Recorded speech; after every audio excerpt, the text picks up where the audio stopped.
So I request our National NB Webinar Coordinator, Dr. Mahesh Goenka, to start this session. Thank you, and over to you, sir. Thank you, Mr. Singh, and good evening, everybody. So we are back to Secunderabad this time. This is the 48th DNB online class. We started almost a year back, and this is 48th session. We have been doing different formats, and for today, from Yashoda Hospital with Dr. Reddy and Dr. Ravishankar being the resource people, the faculty, we'll have two presentations. I suppose the first is a case and the second is a journal club.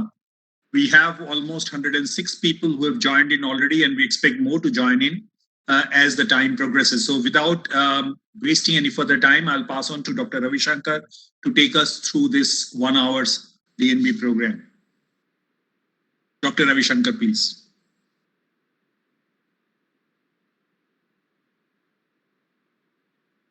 You need to unmute yourself. Dr. Ravishankar, you need to unmute yourself. Yes. Done, sir. Good evening, Dr. Goenka and Dr. Singh. Today we have two presentations from our side. One is a case of dysphagia. Dr. Dipen will be presenting that case. And second one will be a journal club. I request Dr. Dipen to start the presentation. Thank you, sir. I would like to thank to NB board, Mahesh Goenka sir, Ravishankar sir, and entire GI team of our hospital to provide me such an opportunity to present myself in such a wonderful platform. I'm going to present a case of dysphagia. So I'll start with the case. A 54-year-old male patient who is medical practitioner present to us with retrosternal burning sensation and dysphagia since last 3 months. On evaluation of chief complaint, patient having a dysphagia which is more for solid food. The patient is localized dysphagia to retrosternal area, which is not relieved with any maneuver. There was no history of any odynophagia, chest pain, cough, neck swelling, hoarseness of voice, food impaction, no history of food allergy, atopic disease, or no history of anorexia and weight loss. So with these symptoms, our differential diagnosis was GERD, secondary esophageal stricture, eosinophilic esophagitis, achalasia cardia, neoplastic lesion, and rarely Jansky's ring. So patient has a similar history in December 2018 with similar symptom like esophageal symptoms from of heartburn and chest pain and dysphagia. At that time, endoscopy and biopsy were done, but barium swallow and manometry could not be done. On routine evaluation, CBC showing peripheral eosinophilia, which is around 7%, and rest routine investigation are within normal limit. Endoscopy finding on 18 was the whitish exudates, friable mucosa, linear furrows of esophageal mucosa. Multiple biopsies were taken from this lesion. There was excessive bleeding noted on the biopsy site. This is the histopathology slide of esophageal biopsy, which showing multiple eosinophilic infiltration in the esophageal mucosa, and is showing the eosinophilic microabscess. So this is the final histopathology diagnosis, which shows inflamed fragments of esophageal mucosa with intercellular edema and dense infiltration of eosinophil, which is more than 25 cells per high power field, showing superficial eosinophilic microabscess and mild basal cell hyperplasia. So final diagnosis was made of eosinophilic esophagitis. So at that time, patient was managed with 6 food elimination diet in the form of milk, egg, wheat, soybean, seafood, and nuts. Patient started with oral steroid, prednisolone 60 mg started, and followed by tapering dose in over 3 months, and high dose PPI for 8 weeks. This patient was not compliant with the medicine and follow-up. He was better for a few months, but had recurrence of symptoms. As he was a general practitioner, he took oral steroid intermittently and PPI as a maintenance therapy. He come to us on December 2020 with dysphagia, heartburn, and oral burning sensation. We have done an endoscopy, but because of post-required stricture, we could not negotiate beyond it. And we would like to see the esophageal mucosa. We have done endoscopy with the nasal endoscope. On endoscopy, we find hiatus hernia and erythema and friability with exudate on esophageal mucosa. Patient was undergone serial ST dilatation till 12.8 mm. Dr. Dipen, please speak loudly. Yes, sir. This is the endoscopic image. This showing a post-required stricture. We have done a dilatation and it's showing esophageal mucosa, which showing erythema and whitish exudates. So after that, patient come to us on April 2021 with same symptom like dysphagia, pyrosis, and oral ulcer. Again, we have done endoscopy, which shows the stricture at 25 centimeter of the esophagus and mild post-cricoid narrowing. This time again, dilatation down till 14 mm. So the final diagnosis was made was eosinophilic esophagitis with recurrent esophageal stricture, recurrent esophageal dilatation with poor compliance and poor follow-up. Patient treatment offered was regular follow-up, proton pump inhibitors, topical steroids like budesonide spray injection, montelukast and levocetirizine for 2 weeks, and dietary plan. I would like to discuss some review of literature regarding eosinophilic esophagitis. Before you do that, Dr. Agarwal, can you tell us what was the advantage of doing a transnasal endoscopy in this particular patient? I suppose you wanted to use a small sized endoscope, small diameter endoscope, but why transnasal? Why not transoral? It could be done both, sir, orally or nasal, both, sir. So there was no particular reason for going transnasal. Do you think technically it would be easier to do a transnasal in this situation, or it was just a choice between the two? I think it's a little difficult than oral, sir. It basically sometimes becomes a choice of the endoscopy, sir. And there's nothing special in doing a transnasal in this case, but a small diameter endoscope was the intention was to use the small diameter so that to visualize the esophagus, because one of the suspicions was other than the basic dysphagia, something else could be there lower down. So Sure. the route was just a decision that time. That's it. Okay. And what was the eosinophilic count this time? 25, sir. So this time we Peripheral blood picture. was normal, sir. Normal. Okay.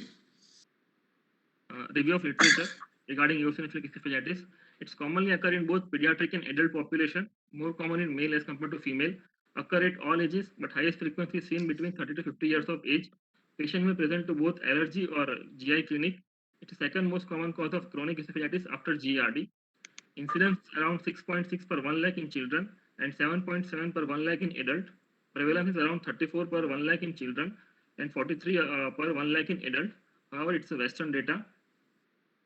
So definition of eosinophilic esophagitis, it's a chronic immune-mediated esophageal disease characterized clinically by symptom related to esophageal dysfunction and histologically by eosinophil predominant inflammation.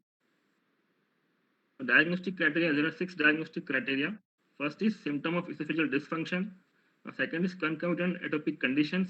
Third is esophageal finding of green, grooves, stenosis, exudates, narrowing and fragility of mucosa or crepe paper mucosa.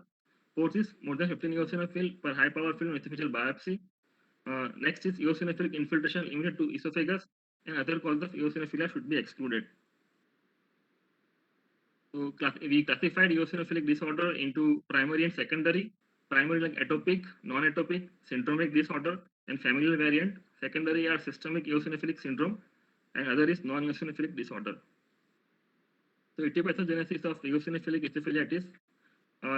Patients who have underlying genetic susceptibility and disorder of the mucosal barrier, when they have an environmental dietary factor like dietary antigen, lead to increased production of natural killer cell and TH2 reaction, which lead to increased production of interleukin 4, 5, and 13.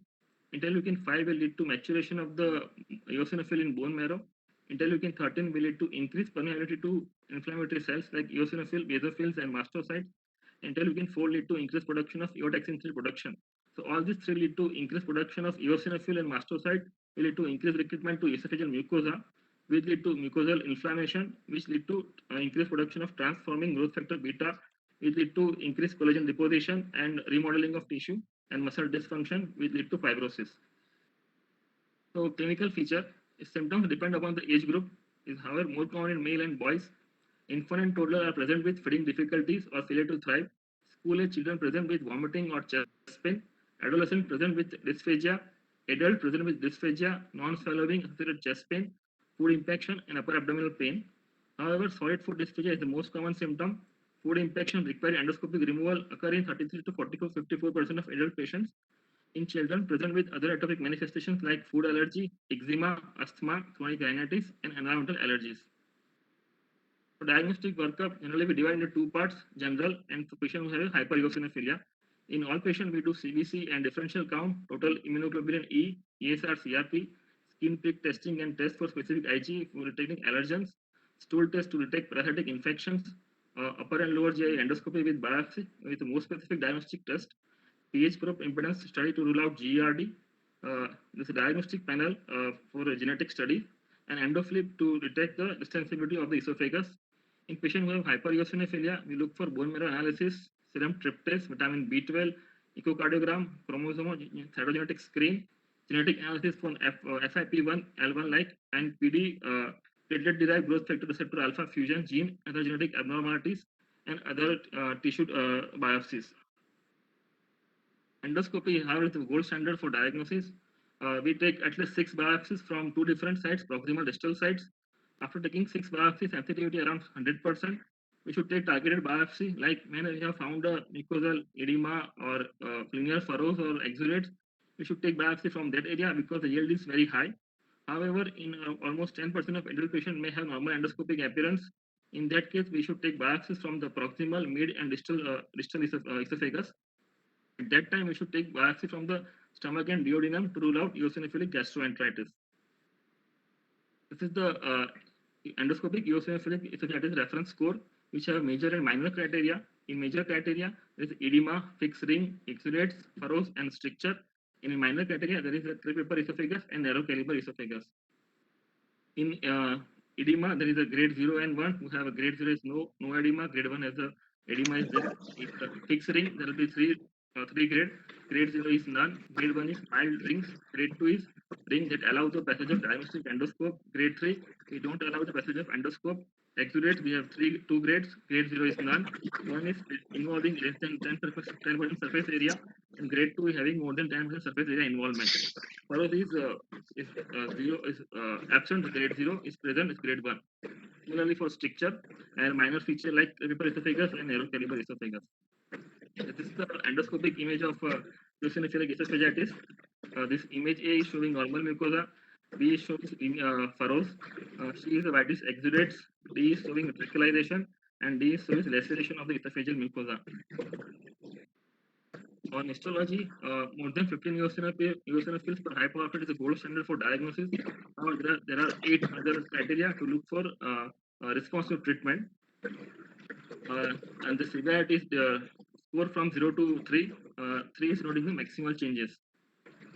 This is these are the various criteria of histology. And this is the definition of this criteria. Eosinophilic inflammation is based on the peak eosinophil count. Either zone hyperplasia is defined as when the cells occupy more than 15% of total epithelial thickness. Eosinophilic abscess is defined as a eosinophil aggregate that disrupts the underlying epithelial architecture. Eosinophil surface layering is when the eosinophil aligned in one or more rows in the upper third of epithelium. Dilated intercellular space defined as the intercellular bridges are visible in the paracellular spaces. Surface epithelial alterations defined as when the surface epithelial cells stain more darkly than the normal eosinophils that may be present among the altered epithelial cells. These sclerotic epithelial cells are epithelial cells with deeply staining cytoplasm and shrunken hyperchromatic nuclei. They generally occur singly and may be found anywhere in the epithelium. And lamina propria fibrosis, we have collagen deposits in the lamina propria. The final flowchart of diagnosis and treatment. When patient symptoms of in present in adult and children, we should go for upper endoscopy. If have upper endoscopy is normal, we should take random biopsies of 6 to 8 n number. And if there is a stricture, we should go for dilatation. And we score the finding into reference score. And we take 6 to 8 biopsies along with. Go a little slow, Deepan. Go a little slow. Yes, sir. Along with the stomach and duodenal biopsies. On histology, if we found more than 15 eosinophil hypoorphil, it's showing the eosinophilic esophagitis. And if there is less than 15 cells, we should consider other diagnosis. So after we come to diagnosis of eosinophilic esophagitis, we have 3 options for treatment like PPI, steroids, and dietary intervention. However, PPI is the first line of treatment. We should give a high dose PPI for 8 to 12 weeks. And again evaluate by symptoms, disability, and quality of life. And we should do again endoscopy and 6 to 8 biopsies. Which is biopsies showing remission, We maintain with the PPI, which is showing high eosinophil. We should change to either steroids or dietary intervention. What are the differential diagnoses of eosinophilic esophagitis like GERD, eosinophilic gastroenteritis, GI infections, celiac disease, hypereosinophilic? Can you be a little louder, Dr. Agarwal? Yes, sir. Like celiac disease, hypereosinophilic syndrome, drug hypersensitivity response, IBD, Sturge-Strauss syndrome, toxic injury, graft versus host disease, vasculitis, and collagen vascular disease. The main DD is differential diagnosis GERD. On clinical feature, prevalence of atopy and food sensitization is more common in eosinophilic esophagitis. There is a history of food infection in eosinophilic esophagitis. On investigation, there will be classical endoscopic finding will be present in eosinophilic esophagitis. On pathogenesis, on histology, there will be more than 15 eosinophils per high power field in eosinophilic esophagitis. I think GERD will be around 0 to 7 number. Proximal esophagus involved will be eosinophilic esophagitis will be normal in GERD. On treatment, GERD will respond to H2 receptor antagonist and PPI. In eosinophilic esophagitis, there is partial response with PPI. Respond to food elimination diet, glucocorticoids, and elemental diet. On treatment, we have 5 options like PPI, steroids, dietary therapy, endoscopic dilatation, and experimental therapy. The aim of treatment is to induce and maintain the remission, to control the symptoms, to improve the quality of life, and to prevent and treat the complications. PPI is the first line of therapy we should give for 8 weeks. Histological remission seen in 50% of patients and symptomatic improvement in 60% of patients. There are 2 main effects. First is it reduces the acid reflux, will maintain the mucosal barrier, and will lead to reduce the antigen exposure and reduce the level of eotaxin 3. Dose is result 20 to 40 mg twice daily of steroid PPI. Second option is glucocorticoids. Systemic steroids are used to prevent acute exacerbation. Topical steroids are used to prevent long-term control. Steroids will lead to reduce inflammation and remodeling. There are 2 topical formulations available, like fluticasone and budesonide. Fluticasone when we should use MDI without spacer, and budesonide slurry with sucralose can be used. Patient advised to swallow dose to promote deposition on the esophagus. There is a clinical trial is going on for the viscous oral budesonide and effervescent tablets. However, there is no topical formulation available in US, and oral dispersible budesonide is available in Europe. This is the dosage of PPI and steroid. In induction, we should give PPI in adult with 20 to 40 mg twice daily. However, for maintenance dose is not yet validated. Steroids is used in adult is around 760 microgram daily for induction dose. In maintenance, around between 880 to 760 microgram daily. And budesonide is around 2 to 4 mg daily for the induction dose, and maintenance is around 2 mg daily. Dietary therapy, we have elemental diet, which is a liquid formula based on amino acids, simple sugars, and medium chain triglyceride. It leads to 90% response rate, but is very unpalatable and may require nasogastric tube placement, and we cannot give for long-term therapy. Other therapy are 6 food elimination diet, like we avoid the milk, egg, soybean, nuts, wheat, and seafood. Other restrictive diet are 4 food elimination diet like milk, egg, legumes, and gluten. 2 food elimination diet like milk and gluten, and 1 food elimination diet like cow's milk.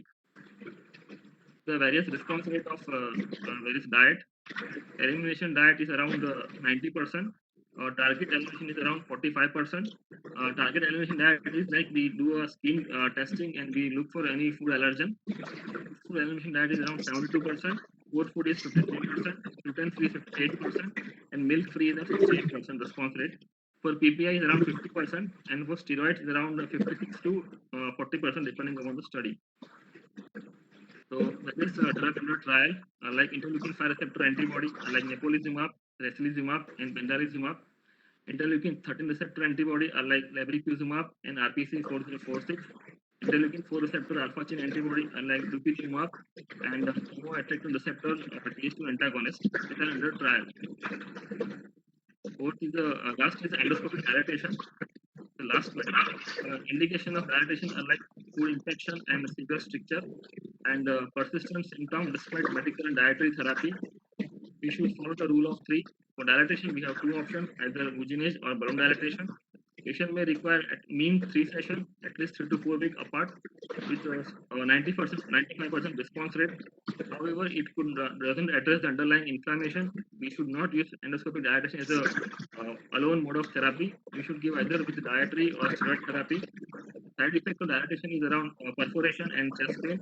Perforation is seen around 0.3% of patient, and chest pain around 75% of the patient. Thank you, sir.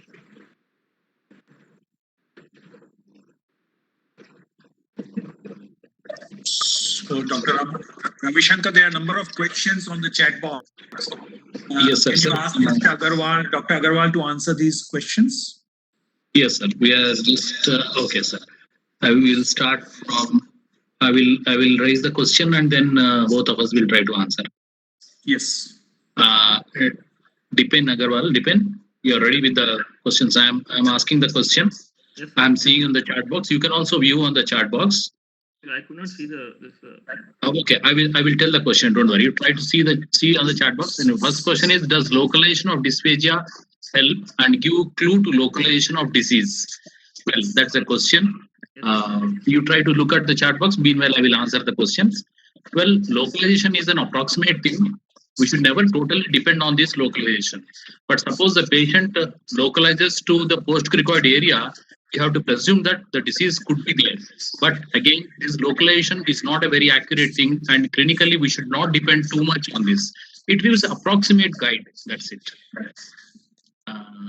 Second question is site of biopsy eosinophilic esophagitis. Actually, when we do endoscopy, if we find a lesion like exudates and edema or furrow, an inflammatory lesion, we should take biopsy from that area, and we should take biopsy from proximal and distal esophagus. And if we sometimes find normal endoscopy also, in that case, we should take biopsy from the proximal, mid, and distal esophagus. At least we should take 6 biopsies. So proximal and distal, both sides.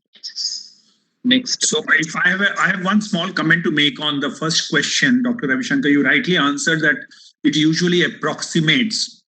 The only thing which is mentioned, and possibly it's true, it's mentioned in the Schlesinger also, that if somebody is saying that dysphagia is in the upper chest, then the lesion may be in the upper one, maybe in the lower one. But if somebody is complaining of a dysphagia at the level of epigastrium or the lower chest, then invariably the lesion will be lower down. So while if it's unlikely that an obstruction at the upper end, the patient will complain of dysphagia at the level of the lower chest. But then you are right that these are approximation, and one cannot derive too much of information from the site of site complaint by the patient. Thank you, sir. Thank you. So next question, should we start food elimination diet, PPI and steroid simultaneously, or introduce step? You need to be loud, Dr. Agarwal. Yes, you need to be closer to the computer so that you are audible to everybody. The next question is, should we start 6 food elimination diet, PPI and steroid simultaneously, or introduce stepwise? The first line of treatment will be PPI, high dose PPI twice daily for 8 weeks, and after that we should do endoscopy and biopsy. If patient is in remission, we continue with PPI. If patient has more than 15 eosinophils for high power field, we should go for with the steroid and diet. Yeah, it can be sequential, like what Depin has said. But sometimes you have seen a patient who has already gone through all this, then you could start things simultaneously as well. There are no hard and fast rules there, but generally they are following the algorithm that needs to be followed is PPI, 8 weeks, repeat the biopsy. If it is reduced it is less than 15 per high power field, that means PPIs have been successful. Give a maintenance PPI for long term. Reduce the dose of PPI as much as possible. Suppose there is no response, then we need to go to the other things.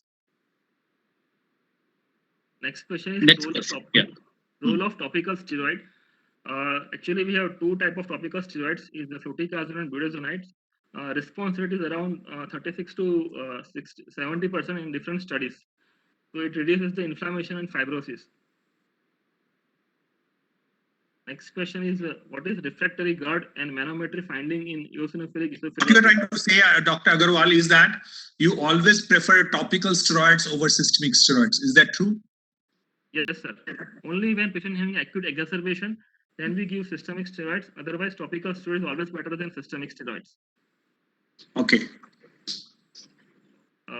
Manometry finding in eosinophilic esophagitis.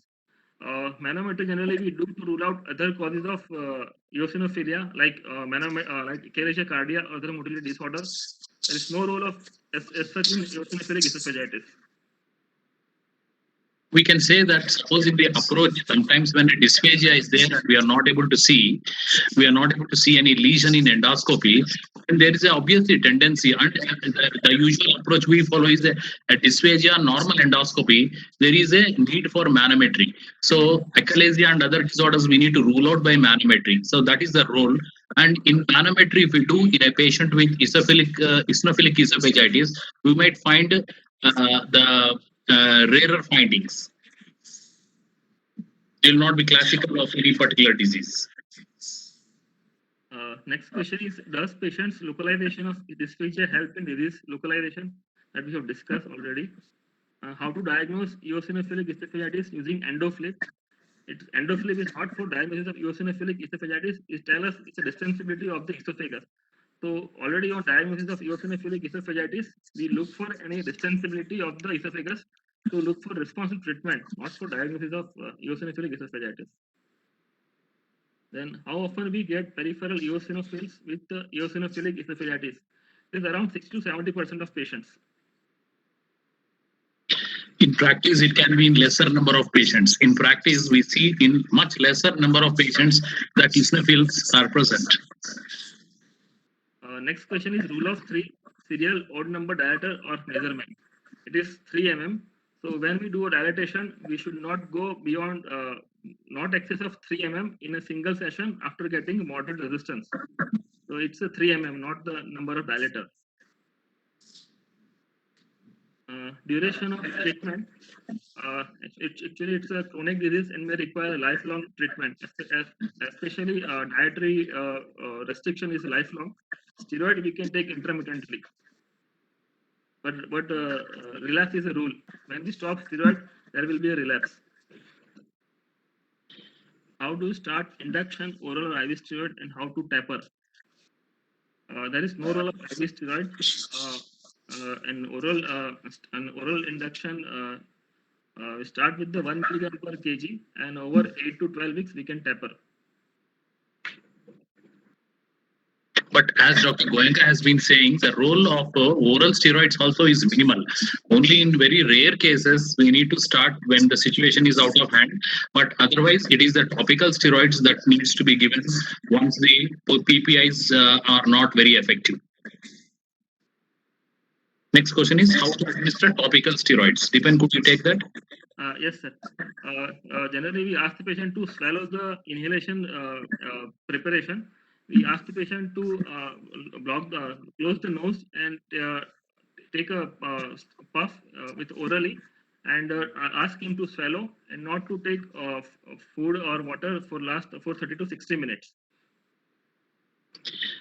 Okay, this is one method of ingesting the inhalations. Inhalations are given by the usual inhaler or the nebulization, and then it is ingested rather than inhaled. This is one way, but there are certain preparations. I mean, they are not easily available with us, but they are viscous type of preparations which can be ingested slowly in a lying down position so that they act topically for a longer time. These are not usually available with us, but the main modality seems to be the ingestion of the inhaled steroid. Next question is, what is the target of esophageal dilatation? It is around 15 to 18 mm.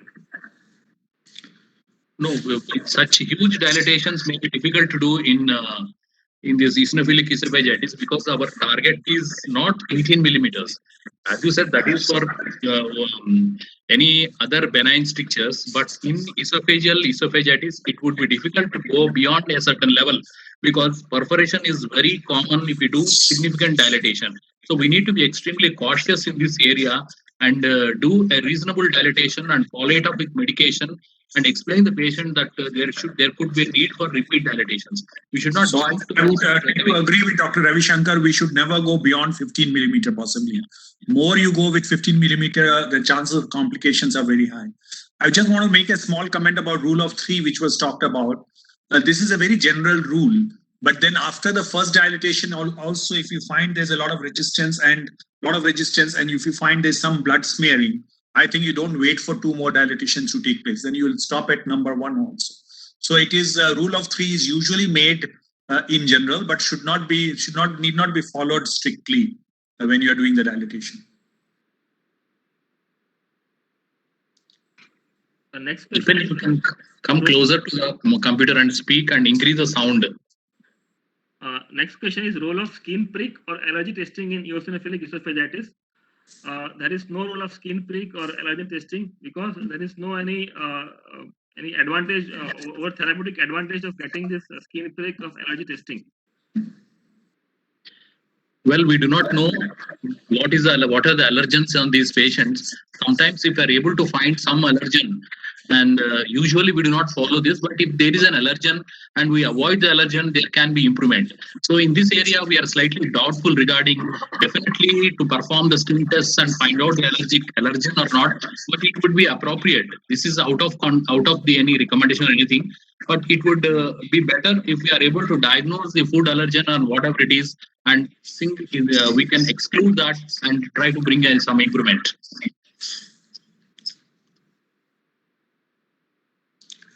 So I think we have already crossed 32 minutes, and it was a good presentation, well covered. I think eosinophilic esophagitis is a disease which we are talking now for last 10 to 15 years, more and more. I think it's still an uncommon or a rare disease in our part of the world, but I also feel that we are missing some of these cases because the endoscopic finding may not be classical in all the cases. So I think it is good to know that about this entity, even if it's uncommon or rare in our clinical practice. So I think we'll move on to the second presentation, Dr. Reddy. Vishwanath? Yes, sir. Vijay will present about lore of the gastric poem long-term outcome. Good evening, sir. Good evening, all. I would like to thank NBE and Dr. Ravi Shankar sir and Dr. Vishwanath sir for getting this opportunity.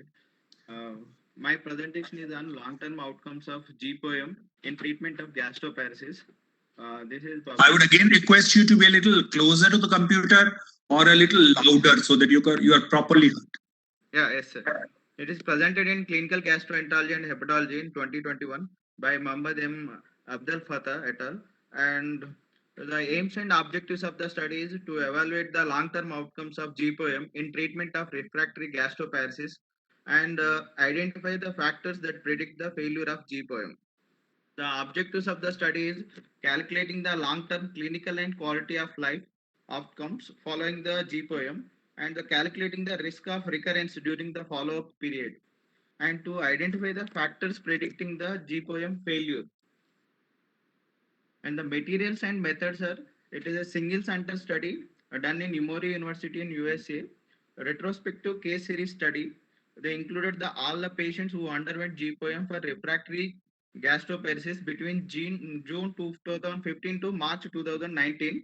And basically based on the gastroparesis cardinal symptom score, this cardinal symptoms GCSA score is included the 3 subscales: nausea, vomiting, one. Second one is fullness or early satiety. Third one is bloating bar distension. It's having 9 symptoms, each one with 3. Nausea and vomiting, nausea, retching and vomiting.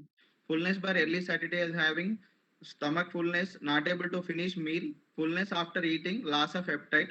Bloating bar distension is having bloating or belly visibly larger. Scoring is 0 to 5, none, very mild, mild, moderate, and severe and very severe. And the other score is SF36 questionnaire.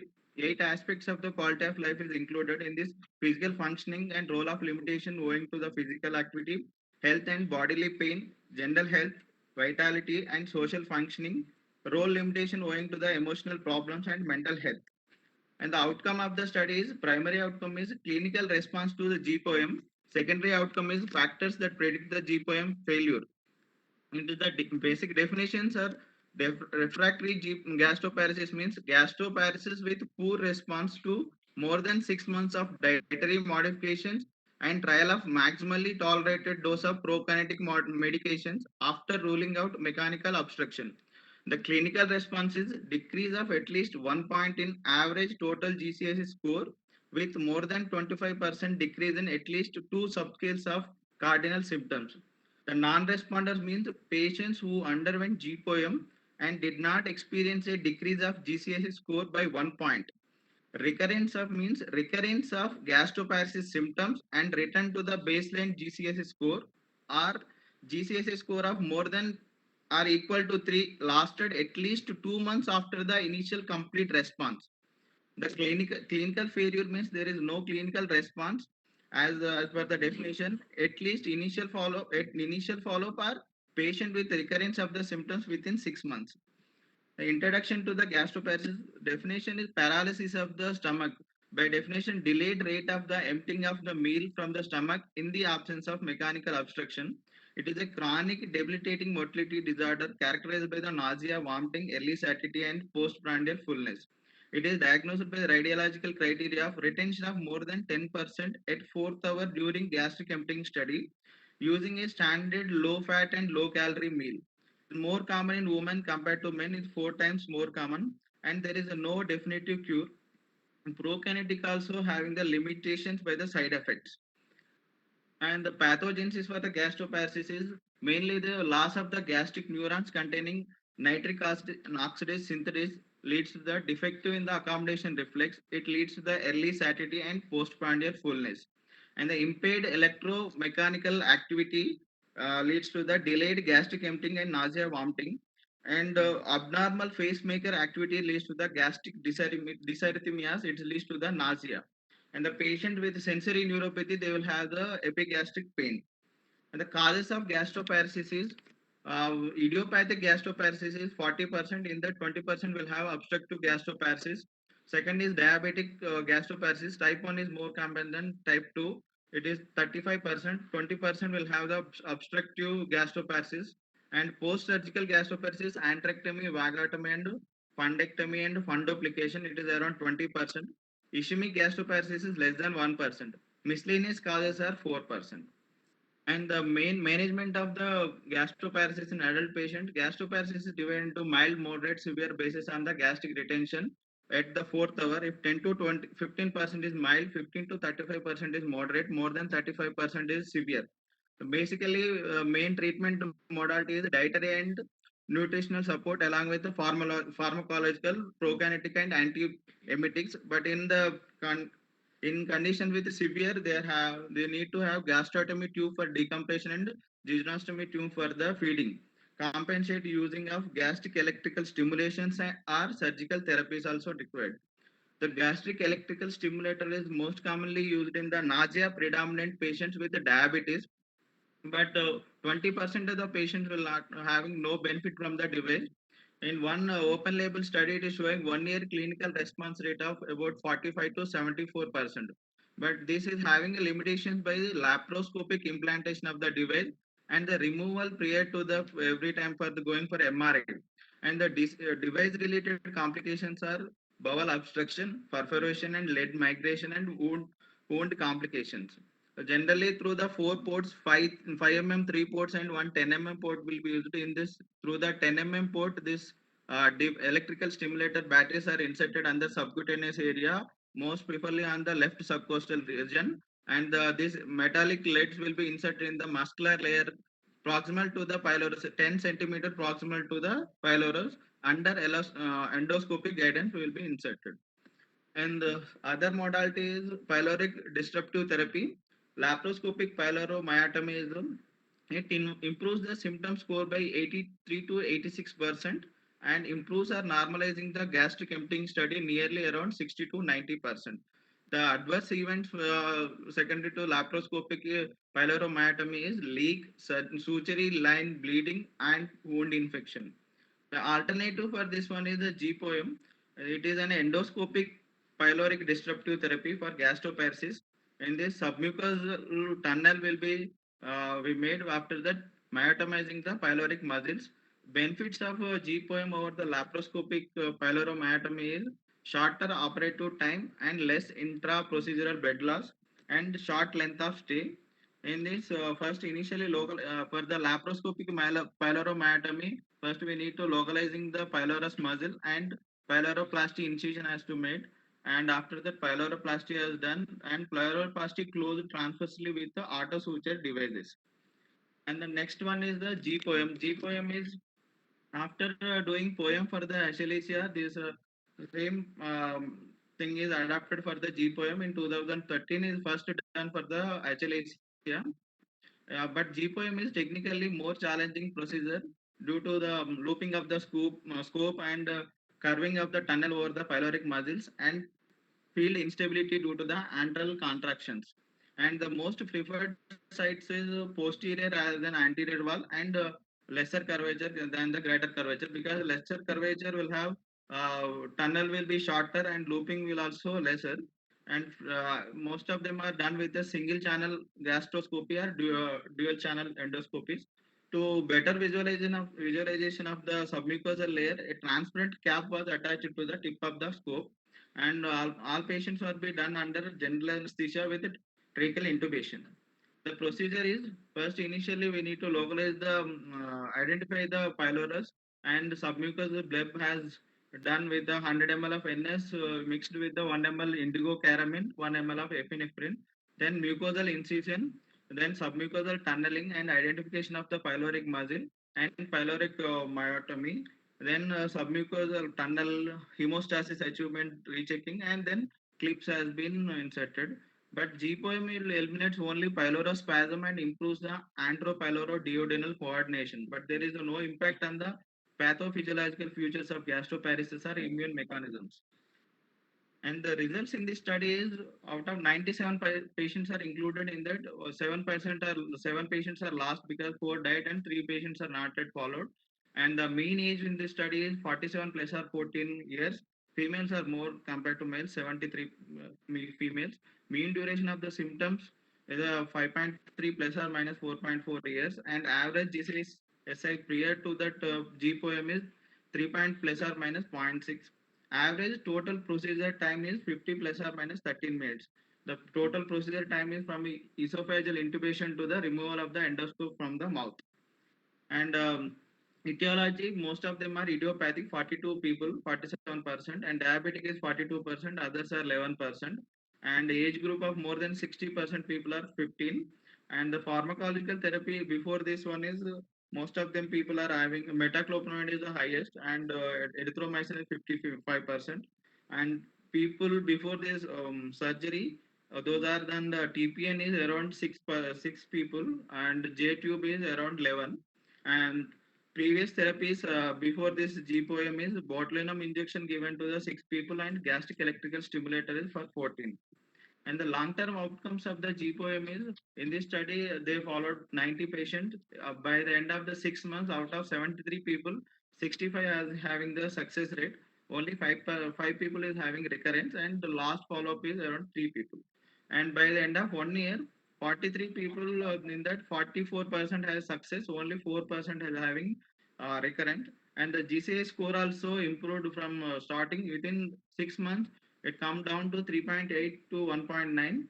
By the end of 1 year, it is 3.8 to 2.3. They followed up till to 3 years, but by 1 year, GPOM after GPOM, 70% of all patients has a good clinical response, and 85% of the initial responders they maintain the same clinical response, and the loss of the loss rate is around 12.9% per year.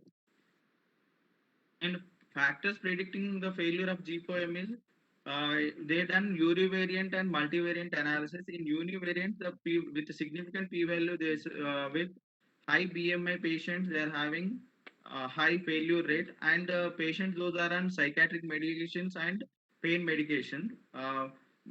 Basically, pain medication and BMI are significant with univariant. In multivariant, the BMI of higher is having significant failure rate, and the longer duration of the gastroparesis symptoms, they are having also lesser outcome. And other parameters they monitor in this study is healthcare utilization following the GPOM.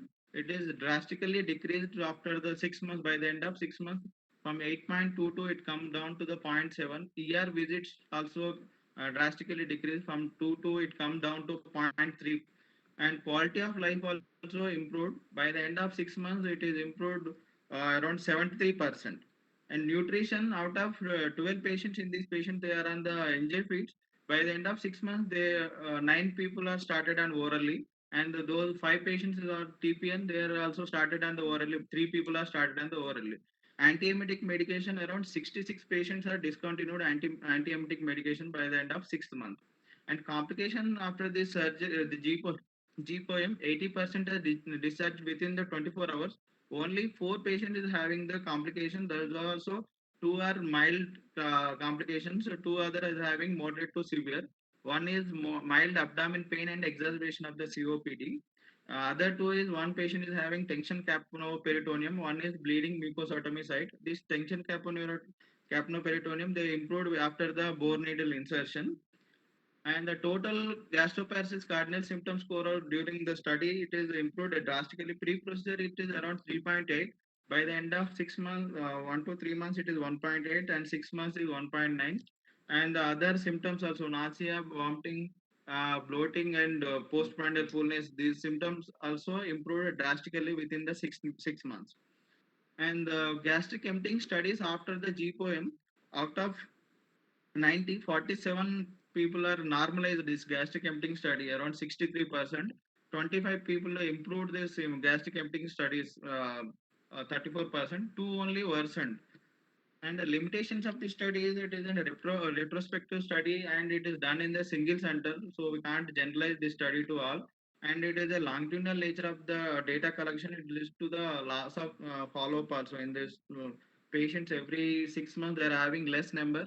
Follow-up is lost, and finally patients reported the GCSI outcome. It is also causing a recall biopsy in the patient. But other objectives also they include in the study is improvement of the gastric emptying and healthcare utilization following the GPOM also they validated in this. Conclusion is gastroparesis was earlier managed with the diet and prokinetics and surgical pyloromyotomy with their limitation. GPOM is a less invasive option of pyloromyotomy with fewer side effects. From this study, what we understood is GPOM minimizing the healthcare utilizations and improving the long-term quality of the life of the patient with refractory gastroparesis. But with patients with high BMI and long duration of gastroparesis, they are having lesser outcome compared to the other patients. And we are expecting additional evidence for this study from the randomized control studies. Thank you.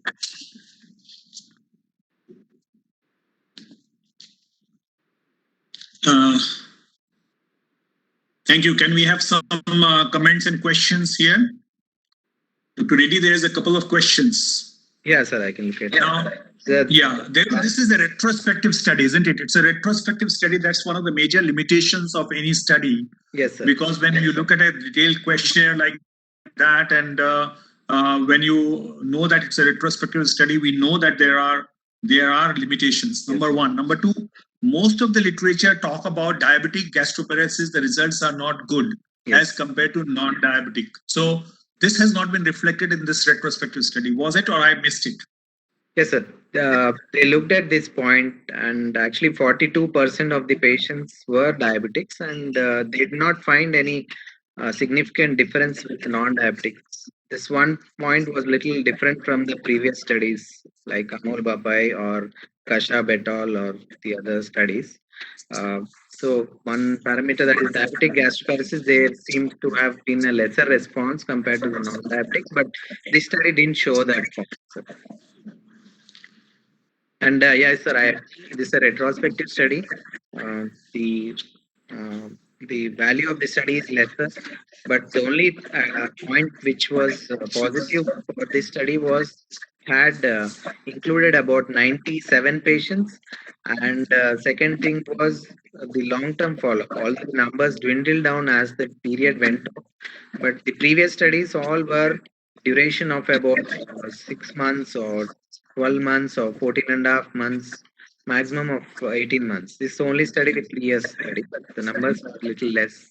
So it's actually a retrospective study. I think the numbers have dwindled, but yeah, I agree that point, sir. It's a retrospective one. So, All right. Are there any comments? question, sir. Quality of life, what characters they checked? Yeah, I think it was explained in the presentation itself. They have looked at the SF36 questionnaire, where they looked at the physical functioning, social functioning, health, general health of the patient, any limitation of their role in functioning, and mental health status. So all these parameters, they looked at the general health and the quality of life assessment. So this factor was not analyzed in the previous studies. This factor may be adding to the study of. Yes, sir. The next question was G point success subclassified based on predominant pylorospasm and predominant atony. So here they haven't subclassified it. They didn't have any manometry before this. They had just a scintigraphy study. So if we have the endoflip or the manometry study before the procedure, I think maybe the future randomized studies, maybe we can get this factor. Because this is a retrospective study, I think it was not analyzed in this study. And the third question, what is optimized prokinetic use? When to go for G-POEM? Definition of medical failure with duration of treatment. Vijay, you want to answer this? More than 6 months of the use of prokinetic, it is medical failure, sir. Duration of more than 6 months. More than 6 months, yes. And when do you go for G-POEM? So if the patient Sorts is of having refractory symptoms symptoms. after the prokinetic use, the patient is having persistent symptoms, then we'll plan for the G-POEM Yeah. after the medical failure. Yes. And what do you say when you say it's a medical failure? It's only the duration? Symptoms also, so persistence of the symptoms, the medical management, and long-term symptoms more than 6 months. Okay.